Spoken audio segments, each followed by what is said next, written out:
కొరకరాని కొయ్యి అంటారు కదా! అంటే ఆయన్ని మీద చర్య తీసుకోలేరు, తీసుకోకుండా ఉండలేరు. అలాంటి ఒక కండిషన్‌ని తెలుగుదేశానికి ఈయన నిరంతరం క్రియేట్ చేస్తున్నాడు. తెలుగుదేశంలో ఒక ఆమె అప్పుడు ఆత్మహత్యకి ట్రై చేసింది. ఈయన వేధింపులు తట్టుకోలేక ఈయన మీద అనేక మంది తిరుగుబాటు చేశారు. ఈయన బండబూతులు తిట్టిన సందర్భాలున్నాయి అమరావతిలో కొంతమందిని. అలాగా చాలా వివాదాలైతే క్రియేట్ అవుతున్నాయి. లేటెస్ట్‌గా ఆయన ఏందంటే తెలుగుదేశం అధినాయకత్వానికి ఒక డెడ్‌లైనే పెట్టాడు. ఎప్పుడు పెట్టాడు? నిన్న ఫ్రైడే. ఏం పెట్టాడంటే అక్కడ రమేష్ రెడ్డి అని ఉన్నాడు. రమేష్ రెడ్డి ఎవరంటే మండల తెలుగుదేశం ప్రెసిడెంటు ప్లస్ మాజీ మండల దీంట్లో చైర్మన్ ఆయన ఆలవాల రమేష్ రెడ్డి. ఆయన ఒక గిరిజన మహిళకు ఫోన్ చేసి బండబూతులు తిట్టాడని ఆయన్ను కానీ సస్పెండ్ చేయకపోతే 48 గంటల్లో నేను రిజైన్ చేస్తా ఎమ్మెల్యేకి అని చంద్రబాబుకి ఒక అల్టిమేటాన్ని కొలికిపూడి అంటే ఒక ఎమ్మెల్యే ఒక ముఖ్యమంత్రికి అల్టిమేటం జారీ చేశాడు. ఇది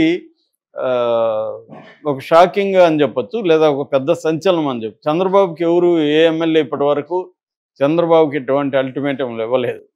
ఫస్ట్ టైం ఇచ్చాడు కొలికిపూడి. ఇచ్చి శనివారం నాటికి అది శనివారం 11 గంటలకు అయిపోయింది.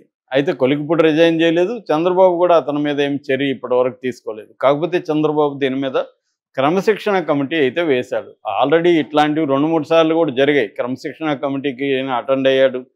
అవన్నీ జరిగాయి కానీ ఆయన ప్రవర్తనలో మార్పు లేదు.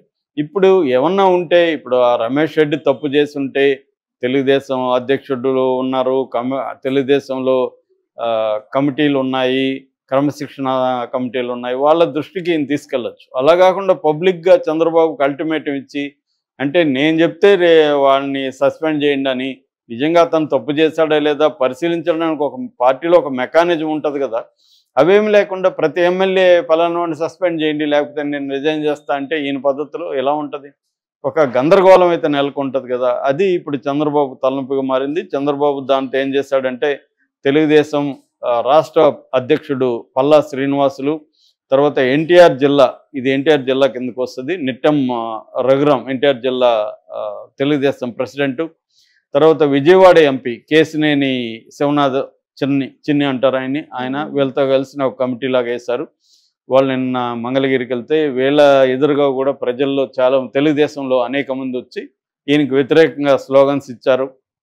కొలికిపూడి డౌన్ డౌన్, కొలికిపూడిని రిజైన్ చేయించండి, ఇన్ఛార్జిగా వేరే వాళ్ళని పెట్టండి, ఇవన్నీ కూడా పార్టీకి నష్టం కొలికిపూడి ఉంటాయని. అలాగే రమేష్ రెడ్డి కూడా కలిశాడు వాళ్ళని. రమేష్ రెడ్డి తన సంజాయిషి ఇచ్చుకున్నాడు. అంటే నేను ఆమెతో ఏం మాట్లాడాను, ఏ కాంటెక్స్ట్ అవన్నీ చెప్పారు. దాంతో వాళ్ళకు కూడా రమేష్ రెడ్డి పెద్ద తప్పు చేశాడని అనిపించలేదు. పైగా మన కార్యకర్తలు గత 5 ఏళ్లలో వైసీపీకి వ్యతిరేకంగా పోరాడారు, గ్రౌండ్లో నిలబడి దెబ్బలు తిన్నారు, కొట్లాడారు. వాళ్ళని ఇవాళ మనం మంచిగా చూసుకోవాలి తప్ప ఇదేమి పోకడా అని ఎమ్మెల్యే మీదనే వాళ్ళు అంటున్నట్టుగా తెలిసింది. ఈ నేపథ్యంలో ఆయన పుండు మీద కారం జల్లినట్టుగా మళ్ళీ ఒక వీడియో పెట్టాడు. ఎవరి కొలికిపూడి. అదేంటంటే మనల్ని ప్రజలు ఎన్నుకునింది జగన్ని తిట్టమని కాదు, అభివృద్ధి కార్యక్రమాలు చేయమని, ప్రజలకు మేలు చేయమని అని చెప్పాడు. ఆ స్టేట్మెంట్ మంచిదే, కానీ ఈ కాంటెక్స్ట్లో చెప్పడం అనేది ఇప్పటివరకు ఎవరు చెప్పలేదు. కూటమిలో ఎవరు కూడా మనల్ని ప్రజలు ఎన్నుకున్నది జగన్ని తిట్టమని కాదని.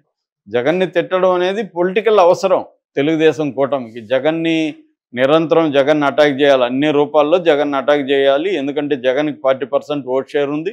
రేపు ఖచ్చితంగా థ్రెట్ అయ్యే అవకాశాలు ఉంది. జగన్ కానీ 5 ఏళ్ళు యాక్టివ్గా ఉంటే ఖచ్చితంగా వీళ్ళకి ఇబ్బంది. ఎందుకంటే సూపర్ 6 అమలు చేయలేని పరిస్థితి. నిన్ననే చంద్రబాబు మరొకసారి చేతులు ఎత్తేసాడు. సూపర్ 6 అమలు చేయించామని అనుకున్నాను బయట ఉన్నప్పుడు, నాకు తెలియదు అని అన్నాడు. ఇక్కడ రేవంత్ రెడ్డి కూడా అదే అన్నాడు. అలాగే ఆయన కూడా అన్నాడు. అది విచిత్రంగా ఉంది. ఎందుకంటే వాళ్లే కదా 13 లక్షలు 14 లక్షల కోట్ల అప్పు ఉంది, జగన్ అప్పు చేసేసాడని చెప్పింది వాళ్లే. మరి అంత అప్పు ఉన్నప్పుడు ఈ 1,30,000 కోట్లు పర్ ఇయర్కి ఖర్చు పెట్టాల్సిన సూపర్ 6ని ఎలా ఇచ్చారు? క్లియర్గా జనాలను ఏమార్చుదామనే ఇచ్చారు, నో డౌట్. మళ్ళీ ఇప్పుడు కవరింగ్ ఎందుకు చేసుకోవడం అంటే ఆయన అంత ఓపెన్ అయిపోయాడు చంద్రబాబు. ఈ నేపథ్యంలో తెలుగుదేశంకి వ్యతిరేకత ఉంది. ఈ వ్యతిరేకతని జగన్ అండ్ వైసీపీ ఉపయోగించుకునే అవకాశం ఉంది. అది ఉపయోగించుకోకూడదంటే జగన్ అండ్ పార్టీని వేధిస్తుండాలి, జైలుల్లో పెట్టాలి. వాళ్ళకి సమస్యలు క్రియేట్ చేస్తుంటే వాళ్ళు మనకు సమస్య కాకుండా ఉంటారు. ఇది చంద్రబాబుకు ఉండే ప్లాన్. ఇది తెలీదా కొలిక్పూడి పీహెచ్డీ చేసి ఆయన ప్రొఫెసర్‌గా పనిచేసిన వ్యక్తికి తెలీదా? తెలుసు.